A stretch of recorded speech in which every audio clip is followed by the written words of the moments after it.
नमस्ते स्टूडेंट्स, आइए आज हम फिर चर्चा करते हैं। हमारा चैप्टर नंबर 10 है लोकस बिंदु पद, जिसका नाम है। स्टूडेंट्स, मैं आपको बताना चाहता हूँ इसके बारे में। इसका बेसिक इंट्रोडक्शन मैं आपको बहुत अच्छी तरह से दे चुका हूँ। प्लस मैंने 10.1 के फर्स्ट, सेकंड और थर्ड डाउट भी विद डायग्राम आपको एक्सप्लेन किए हैं। नाउ मैं आप चाहता हूँ कि आपका जो फोर्थ फिफ्थ जो आगे के जो डाउट्स हैं उनको मैं एक्सप्लेन करूं। बट उससे पहले आप अच्छी तरह से एक बार सुन ले, ढंग से एक बार मेरी बात को गौर करें कि कुछ स्टूडेंट्स जो वीडियो नहीं देख रहे, जो देख रहे हैं, उनके लिए तो पहले मैं कहना चाहूँगा कि रेगुलर देखें, एक दिन भी मिस नहीं करें, होमवर्क करें, पढ़ाई करें, मेहनत करें। वरना स्टूडेंट्स देखना, जिस दिन लॉकडाउन स्टार्ट हुआ था उस दिन हमारे चैप्टर कितने थे? मुश्किल से 2 या 3 चैप्टर हमने किए थे, मुश्किल से 2 या 3, वो भी मुश्किल से बता रहा हूँ मैं आपको। आज हमारे 10 चैप्टर हो चुके हैं। 10 चैप्टर बहुत बड़ी संख्या है, बहुत बड़ा पार्ट है हमारे मैथ्स का। जो 18 हमारे चैप्टर में से 10 होने का मतलब जब हमने लगभग 60% पोर्शन कवर कर लिया है।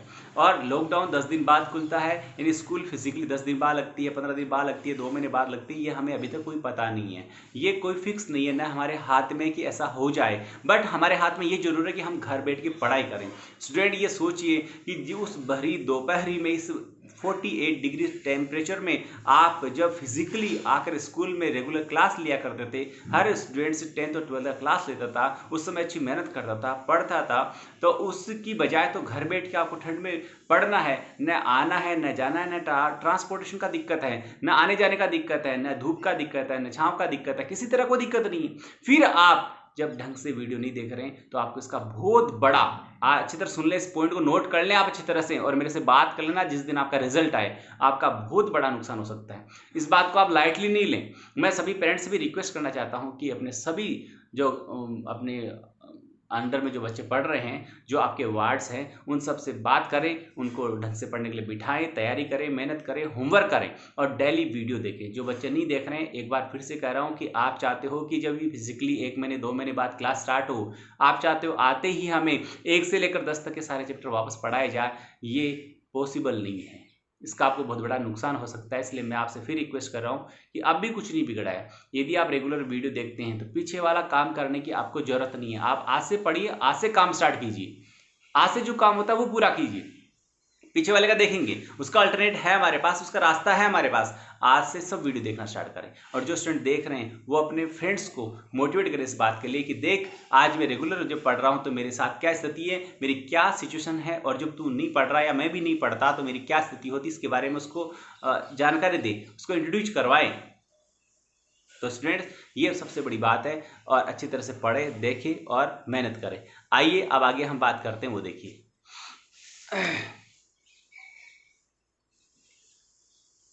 हमारा सवाल संख्या जो फर्स्ट सेकंड थर्ड हमने कर लिया था, मैं सवाल संख्या फोर्थ की स्टूडेंट्स बात करना चाहूँगा आपसे।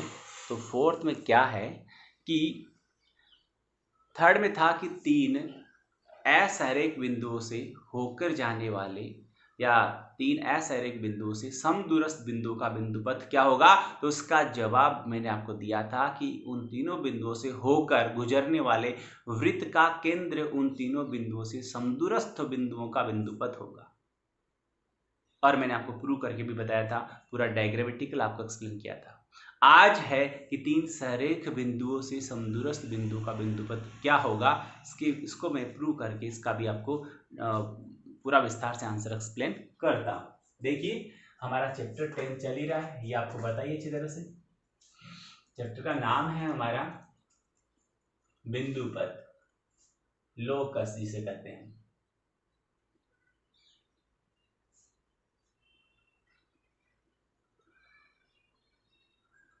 बिंदु पथ,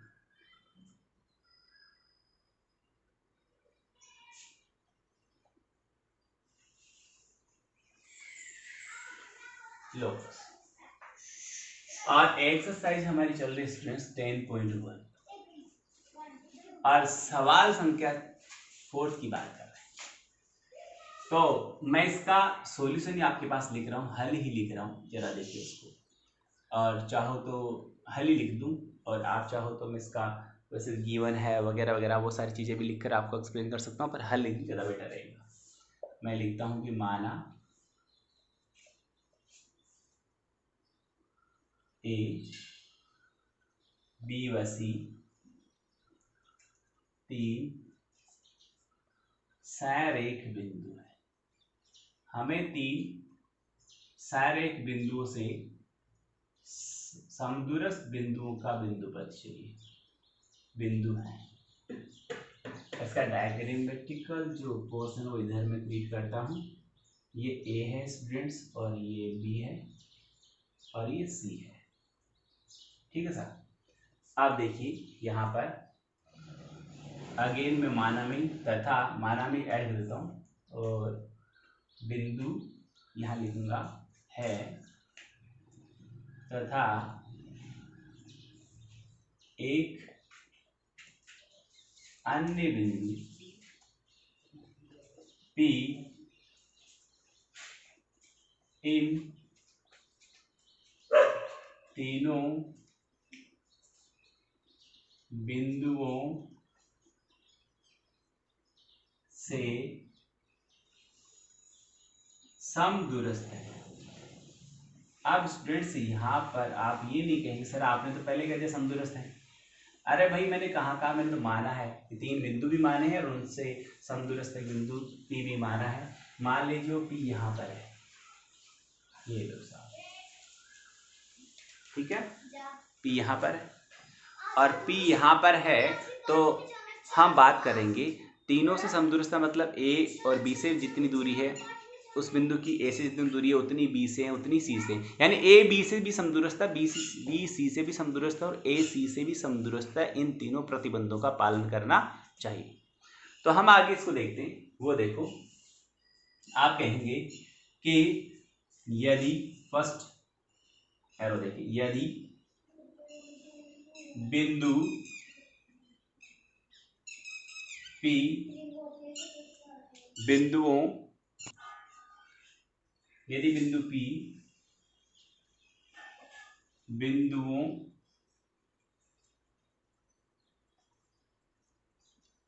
A तथा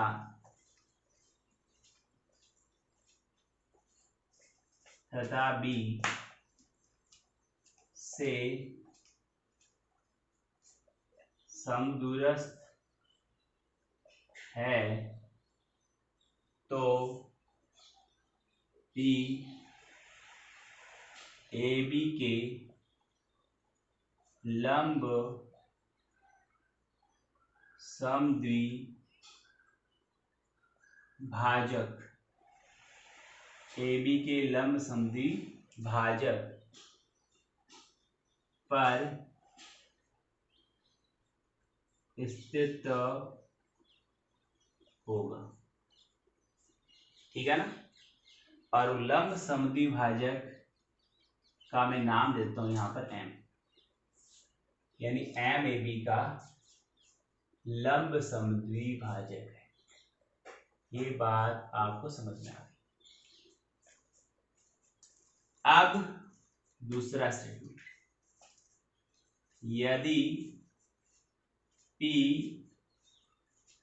BC से या B तथा लिख देता हूं इसे, PB तथा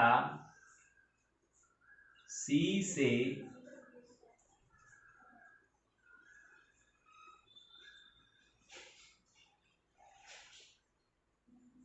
समदूरस्थ है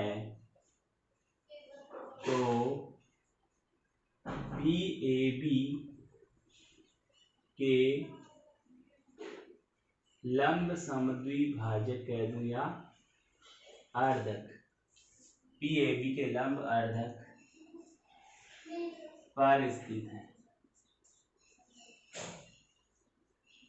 ओके, और लंब अर्धक यहां नाम देता हूं मैं N पर स्थित है। देखिए PBC के लंब अर्धक N पर स्थित है। अब यहां जगह पड़ी थोड़ा लिखना चाहूंगा मैं। आप कहेंगे कि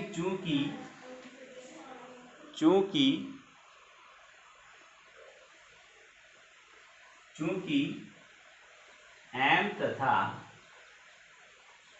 N में कोई भी उभयनिष्ठ बिंदु विद्यमान नहीं।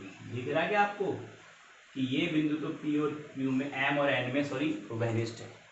एम और एन में कोई भी बिंदु उभयनिष्ठ बिंदु विद्यमान नहीं है। अर्थात इसको गणित की भाषा में लिखना चाहें कि एम इंटरसेक्शन एन की बात करें तो फाई आ रहा है, कोई भी इंटरसेक्शन नहीं, कुछ भी कॉमन नहीं। जब एम और एन में कुछ कॉमन ही नहीं है तो हमने माना पहले कि पी बिंदु एम पर स्थित होगा, फिर माना कि पी बिंदु एन पर स्थित होगा। बट एम और एन में कोई कॉमन ही नहीं है तो पी बिंदु एम और एन दोनों पर स्थित नहीं है। अब दोनों पर स्थित नहीं है तो पी ए बी से समदूरस्थ नहीं है, क्योंकि ए और बी से समदूरस्थ बिंदु एम के ऊपर स्थित है और बी और सी से समदूरस्थ बिंदु एन के ऊपर स्थित है। यदि एम और एन में कुछ कॉमन होता तो हम 100% कहते हैं कि जो पॉइंट कॉमन है एम और एन में वो ए बी सी तीनों समदूरस्थ है। पर एम और एन में कोई कॉमन ही नहीं है पॉइंट, तो हम कहेंगे कि ए बी सी से कोई भी बिंदु समदूरस्थ नहीं है, अर्थात इस प्रकार की कोई भी स्थिति पॉसिबल नहीं है। तो इसका आंसर थोड़ी जगह कम है, आपको बोल दिया मैंने, समझ में आ गया होगा कि इसके आगे लिख देना, अर्थात ए बी सी से समदूरस्थ रहने वाले इस प्रकार के किसी भी बिंदु का अस्तित्व संभव नहीं है। ये इसका फाइनल आंसर है। ये फोर्थ हो गया। फिफ्थ कह रहा है कि हमें किन्हीं दिए गए सिद्ध कीजिए ए और बी बिंदुओं से होकर जाने वाले वृत्तों के केंद्रों का बिंदुपथ। वृत्तों के केंद्रों का बिंदुपथ रेखाखंड ए बी का लंब अर्धक होता है। आइए इसको भी मैं डायग्राम के साथ आपको एक्सप्लेन करता हूँ।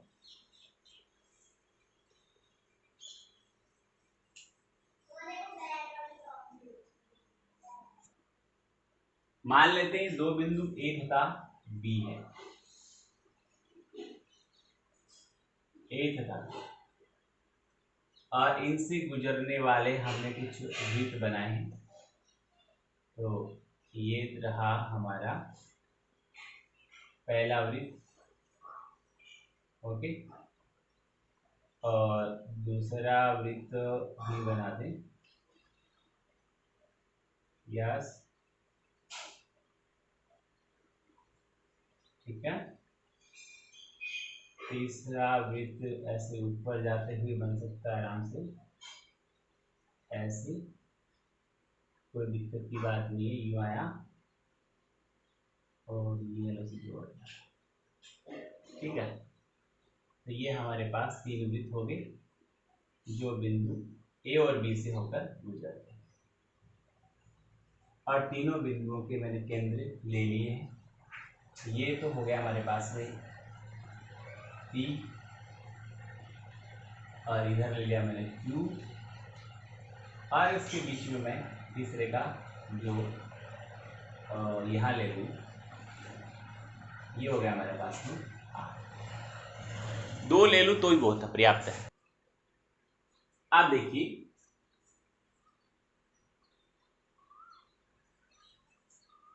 हम सवाल संख्या 5 की बात करते हैं। हम कहेंगे कि माना P, Q, R बिंदुओं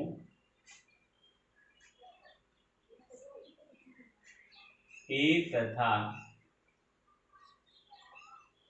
B से होकर तो गुजरने वाले वृत्तों के केंद्र हैं कौन, P, Q, R, ऐसा मैंने माना है। अब मैं इस सवाल को दो तरीके से आपको सोल्व करके बताऊंगा। आप जरा देखिए, पहली थीम के अकॉर्डिंग बात करूंगा, दूसरा मैं अकॉर्डिंग टू मतलब प्रूव करने वाले थ्योरम्स के अकॉर्डिंग बात करूंगा। थीम ये कह रही है कि यदि P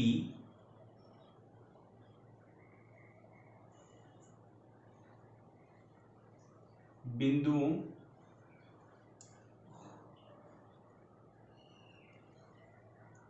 A तथा B से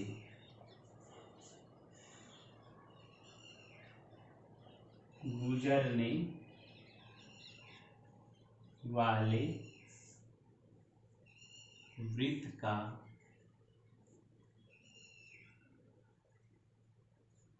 केंद्र है तो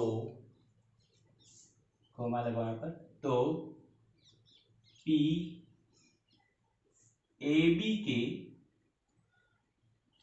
लंब अर्धक पर स्थित हो।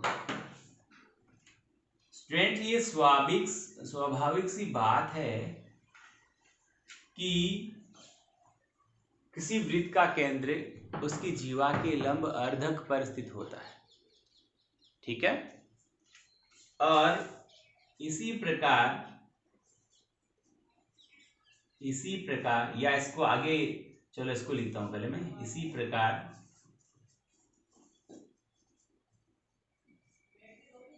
बिंदु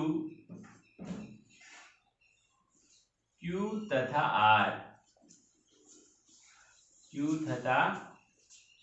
R भी AB के लंब अर्धक पर स्थित हैं या स्थित होंगे। नीचे लिख दो, अर्थात P Q तथा R AB के लंब अर्धक पर स्थित हैं।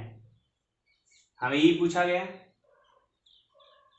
कि दो बिंदु से गुजरने वाले वृत्तों के केंद्र उन दोनों बिंदुओं को मिलाने वाले रेखाखंड के लंब अर्धक पर स्थित होते हैं या नहीं। ये तो था अकॉर्डिंग टू थीम मेरा आंसर। अब स्टूडेंट्स, मैं अकॉर्डिंग टू थ्योरम आपको एक्सप्लेन करता हूँ।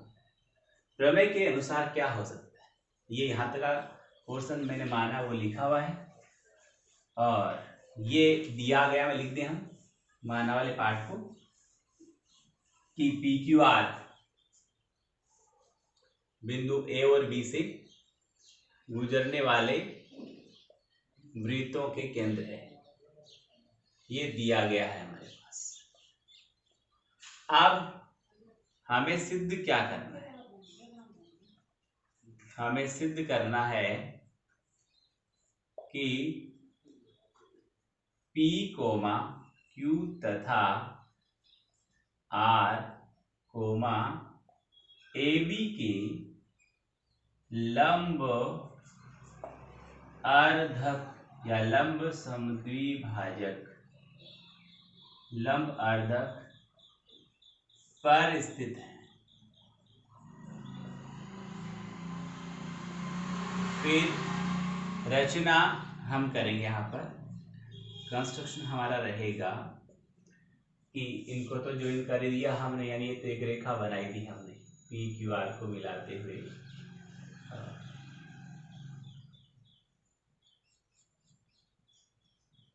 इसको मैं ऊपर तक जाए कोई दिक्कत नहीं, इसको मैं एक्स और वाई नाम देता हूँ। हमने क्यू को भी ए और बी से ज्वाइन किया और पी को भी किया। हमारा उद्देश्य है कि ये एक्स वाई ए बी का लंब अर्धक या लंब समद्विभाजक है, ये सिद्ध करना हमारा उद्देश्य रहेगा।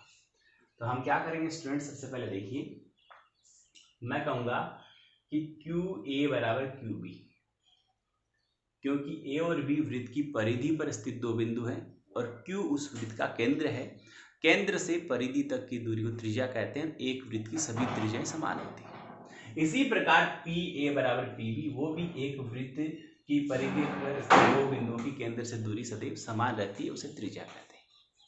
और पी क्यू बराबर पी क्यू, यानी मैं जो उत्पत्ति करूंगा रचना में क्या लिया मैंने कि रचना में यहां लिखूंगा कि बिंदुओं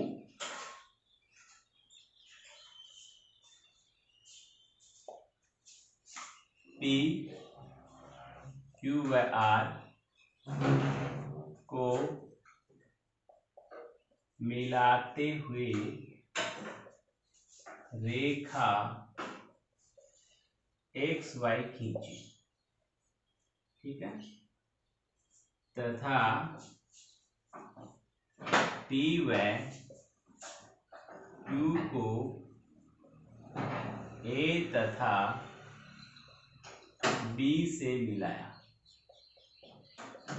ओके, यहाँ उपपत्ति की हम बात करेंगे, प्रूफ जो हम लिखते हैं हम उसकी जब बात करेंगे तो हम कहेंगे कि त्रिभुज पी ए क्यू व त्रिभुज पी बी क्यू में तुलना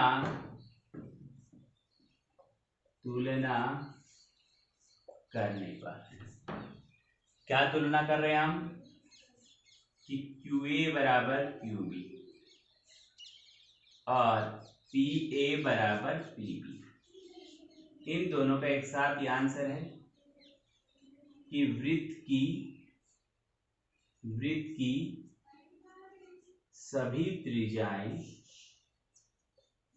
समान होती है। हम इतना भी लिख सकते हैं कि वृत्त की त्रिज्याएं हैं,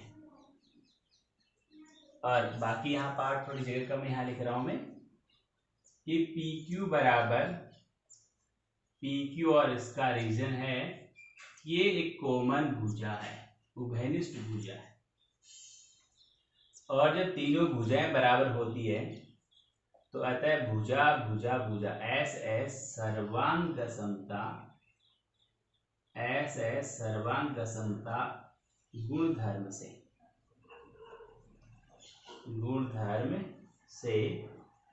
त्रिभुज पी ए क्यू सर्वांग सम त्रिभुज पी बी, और जब दो त्रिभुज सर्वांग सम होते हैं तो बाय सीपीसीटी सर्वांग सम त्रिभुजों के संगत अवयव समान होते हैं। इस गुणधर्म के अनुसार क्या होता है स्टूडेंट्स कि इनके संगत भाग बराबर होने चाहिए। संगत भाग बराबर होने की बात सुनना, हमने लिया है कौन सा त्रिभुज पी ए क्यू और पी बी क्यू, तो ये कॉमन हो गया, तो पूरा त्रिभुज इस त्रिभुज के सर्वांग सम। अब मैं थोड़ा सा काम करूंगा कि इसलिए ये वाला कोण इसके बराबर हो गया, ठीक है। अब ये वाली बात आपको समझ ली होगी, देख ली होगी, उतार लेना, समझ लेना, आराम से इसको पोज करके देख लेना, समझ रहे होंगे आप। मैं इसको इरेज करता हूँ और थोड़ी सी दो लाइन मुझे और लिखनी है, इसलिए मैं इसको यहाँ से हटा देता हूँ। ओके, अब मैं कहूँगा कि बाय सीपीसीटी यही लिख दूंगा कि कोण जो ए पी और आर है वो इक्वल होगा कोण B P R, A P R बराबर बी पी आर, ये कोण बराबर हो गया। अब फिर से और दो त्रिभुज लेता हूं मैं, वो है ए आर पी व त्रिभुज बी आर पी। आराम से देखना, ये भुजा इसके बराबर है, ये आर पी दोनों में कॉमन है, दिख रहा है, ये कोण दोनों में बराबर हो गए, इसलिए भुजा कोण भुजा भुजा कोण भुजा से ये दोनों त्रिभुज सर्वांग सम है। बाय सीपीसीटी क्या होगा कि ए आर बराबर बी आर हो जाएगा, ये वाला कोण 90 का है, ये भी 90 का है, दोनों कोण बराबर सिद्ध करेंगे। ये सरल रेखा है, सरल रेखा के एक और बने पूरे कोण अनुमान 180 डिग्री होता है, दोनों बराबर है तो 90 हो गए, अर्थात एक्स वाई है वो ए बी का लंबसम द्विभाजक सिद्ध हो गया। 1 मिनट लूंगा, जरा देखिए इसको में तुलना करें हम तो पी ए बराबर पी बी, आगे लिख देना वृत्त की त्रिज्याएं हैं, ठीक है, और पी आर बराबर पी आर जो हम लिखेंगे कि उभयनिष्ठ भुजा है, कॉमन साइड है, और फिर कहेंगे कि कोण ए पी आर बराबर कोण बी पी आर, ये हम सिद्ध कर चुके हैं, यानी ये प्रूव्ड है, ठीक है साहब। अतः ये हो गया आपके पास में कौन सा गुणधर्म, भुजा कोण और भुजा सर्वांग समता गुणधर्म से। यस, त्रिभुज ए आर पी सर्वांग सम है त्रिभुज बी आर पी। और यहाँ लिख दूंगा बाई सी टी, और क्या होगा कि ए आर बराबर हो गया बी आर, और कोण ए आर पी बराबर है कोण बी आर पी। एक लाइन और मिटानी पड़ेगी, ठीक है। और यहाँ कहूँगा कि चूंकि ए आर बी एक सरल रेखा है, एक सरल रेखा है, तो कोण ए आर पी बराबर कोण बी आर पी और बराबर हो जाएगा 90 डिग्री। और नीचे लिख देना अर्थात एक्स वाई ए बी का लंब अर्धक है। ओके, ये हमारी प्रमेय सिद्ध हुई। आराम से बोर्ड पे देख लें डायग्राम वगैरह, और दोनों तरीके से मैंने बताया आपको। बहुत उम्मीद करता हूँ आपको समझ में आया होगा। 100% समझे, ध्यान दें, हल करें, होमवर्क करें और मेहनत करें। बहुत बहुत